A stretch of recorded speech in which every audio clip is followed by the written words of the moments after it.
What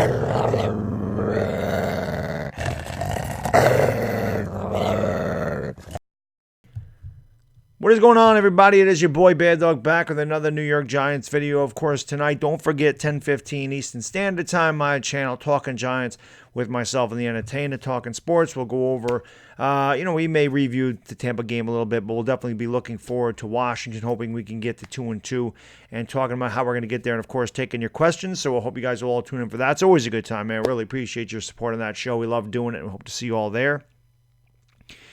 Dave Gettleman, the Entertainah actually did a video, I don't know if it was yesterday or today, I can't remember, about the compensatory picks that Gettleman has accrued. I mean, he's got 4 compensatory picks, which means we have 11 draft picks coming up.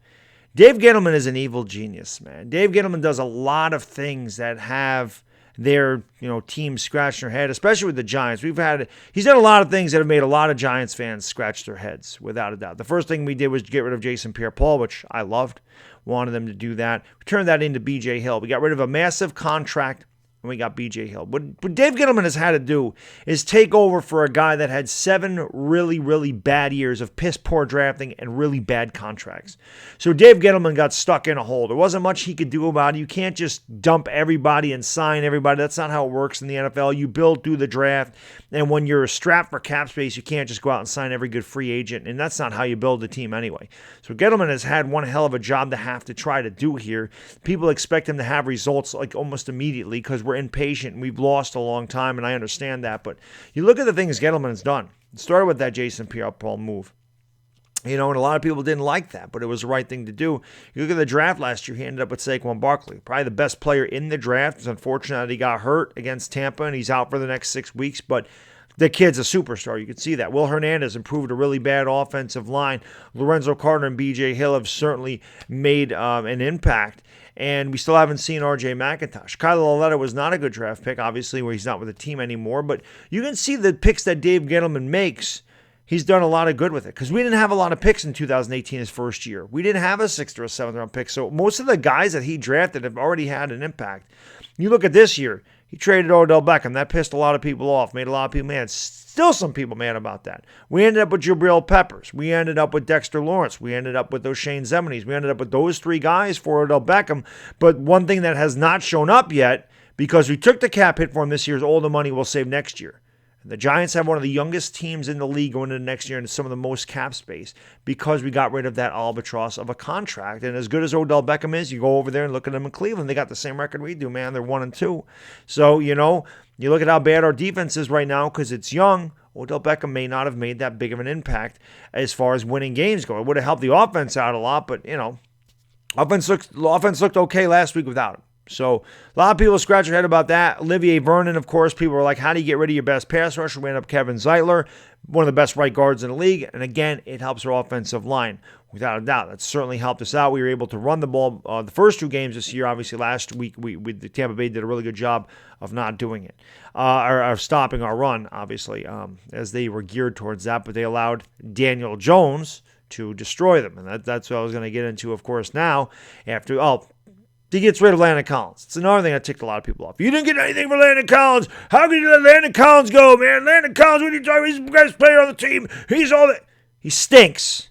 I'm trying to say that for 2 years. He stinks. Not good. No sacks, no picks. Over there in Washington, $84 million for 6 years. $14 damn million a year for a guy that has no interceptions and no sacks. And we're going to see him get toasted by Evan Engram this week. I know that's going to happen. Okay, so we dumped him, but we got a compensatory pick. Compensatory picks are given in the end of the 3rd and the 4th round, so it's not like we got no picks for him. We ended up probably with a 3rd round pick for Landon Collins.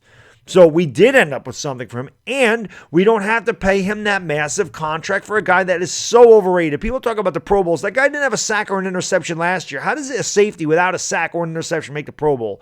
The Pro Bowl is so overrated when rating players. It is unbelievable, man. He was one of the worst-ranked safeties in the league last year. So I don't know where people get this, that he's so good. He hits hard, and he tackles well for the most part. I'll give him that, but that's all he does. I mean, the guy should be a linebacker. Honestly, that's where he should have been playing. Money backer, not safety. He's not a safety. He's a money backer. But regardless, that had a lot of people scratching their head. And then, of course, this year's draft. Pretty much everything Dave Gettleman had done up to the first pick in this year's draft, I agreed with. We know I didn't agree with it when it happened, obviously, right? And people love to remind me of that. But again, after I did research on him, I was all aboard that. I wanted Dexter Lawrence in this draft. I wanted DeAndre Baker. Those were two guys I wanted. He went out and got him. You look at O'Shane Zemenies, he's making an impact. You know, you look at Darius Slayton in the 5th round, Ryan Conley in the 5th round. These guys are making huge impacts. Look at how well he's drafted. Look at all the draft picks that are making impacts and starting on this team. The Giants are a very young team, and they have a lot of cap space going forward next year and another draft with 11 picks because he compiled all these compensatory picks. He is an evil genius, man. A lot of times people don't see what he's doing and they don't understand it, and then once you see this stuff come to fruition and start to come together, you can see what this guy is doing, and it's working. I know we're 1-2. I get that. We were 5-11 last year. Remember, that was his first year taking over for just a completely inept GM and Jerry Reese. He wasn't going to turn it, into a juggernaut overnight, but he is building in the right direction. And you can see it with what Daniel Jones did on Sunday. If he's anywhere close to that, his career, if he's anywhere close to that caliber of quarterback, man, was a steal at number 6. Honestly. I mean, that first game, he did more than Kyler Murray's done. And I love Kyler Murray. He's done more than Kyler Murray's done in any one of his 3 games in that game. So it looks like a good pick. You got your future quarterback. You got your future running back. You're building a good young defense. You're building a solid offensive line. These are things that will eventually come together. The one thing I worry about is not Gettleman as much as it is James Bettcher molding a young defense. I don't know if James Bettcher can do it. I still don't trust James Bettcher as a defensive coordinator. I don't trust Pat Shurmur as a head coach. So I worry about these guys molding the young talent into being something.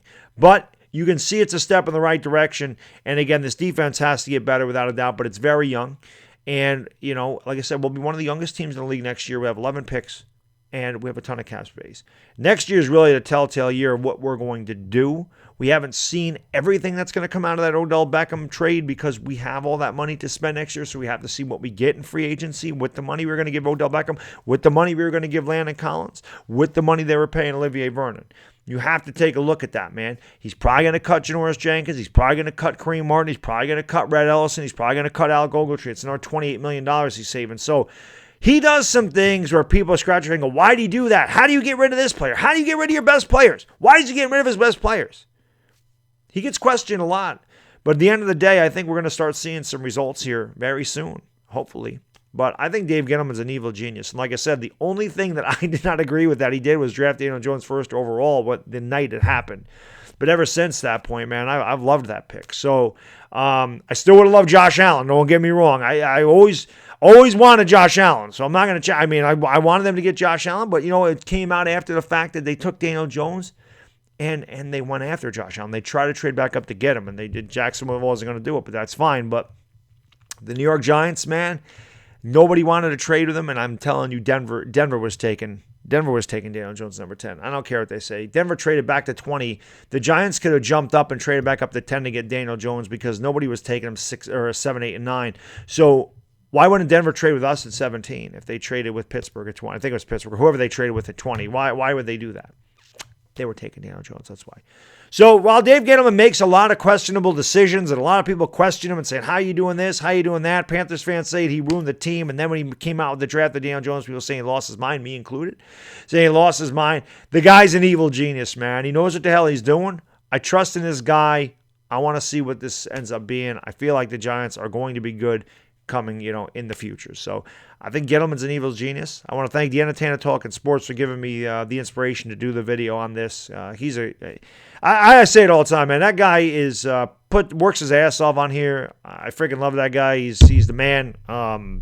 He puts out great content. I look forward to working with him, and I always have a good time doing these collabs with him. And check his channel out if you have not. And I hope to see you tonight for Talking Giants with myself and the Entertainah. Until then, guys, it is Baddog, and I am gone. Peace!